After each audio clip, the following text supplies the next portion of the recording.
ವೈಭವಾವರ್ಣವೋ ಕನಗದಲ್ಲಿ ದೃಷ್ಟಿ ಇಟ್ಟನೋ. ನಮಸ್ಕಾರ ವೀಕ್ಷಕರೇ, MMK ಟಿವಿ ಕನ್ನಡಗೆ ಸ್ವಾಗತ. ತುಮಕೂರಿನಲ್ಲಿ ಇಂದು ಭಕ್ತಿಯ ಅಲೆ, ಭಾವನೀಯ ಹೊಳೆ. ಹೌದು, ನಾಡಿನ ನಡೆದು ಬಂದ ದೇವರು ಲಿಂಗೈಕ ಡಾಕ್ಟರ್ ಶಿವಕುಮಾರ ಸ್ವಾಮೀಜಿಗಳ 119ನೇ ಜನ್ಮದಿನೋತ್ಸವದ ಸಂಭ್ರಮ.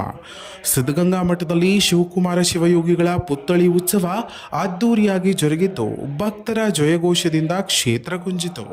ಹೌದು, ಬೆಳಗ್ಗೆ 8 ಗಂಟೆಗೆ ಆರಂಭವಾದ ಮೆರವಣಿಗೆ ಸಾವಿರಾರು ಭಕ್ತರ ನಡುವೆ ಭವ್ಯವಾಗಿ ಸಾಗಿದ್ದು ಅಟವಿ ಶಿವಯೋಗಿಗಳ ಗದ್ದುಗೆಗೆ ತಲುಪಿದ ಮಹತ್ವ ಕ್ಷಣಕ್ಕೆ ಸಾಕ್ಷಿಯಾಯಿತು. ಮಠಾಧ್ಯಕ್ಷರಾದ ಶ್ರೀ ಸಿದ್ಧಲಿಂಗ ಸ್ವಾಮೀಜಿ ಪುತ್ಥಳಿ ಉತ್ಸವಕ್ಕೆ ಚಾಲನೆ ನೀಡುತ್ತಾ ಭಕ್ತರಲ್ಲಿ ಆತ್ಮೀಯತೆ ಮತ್ತು ಆಧ್ಯಾತ್ಮಿಕ ಉತ್ಸಾಹವನ್ನು ತುಂಬಿದ್ರು. ಸಿದ್ಧಗಂಗಾ ಕ್ಷೇತ್ರದ ಪ್ರತಿಯೊಂದು ಮೂಲೆಯಲ್ಲೂ ಭಕ್ತಿ, ಶ್ರದ್ಧೆ, ಸಂಭ್ರಮ ಒಂದೇ ವೇದಿಕೆಯಲ್ಲಿ ಒಂದಾಗಿದಂತಾಯಿತು.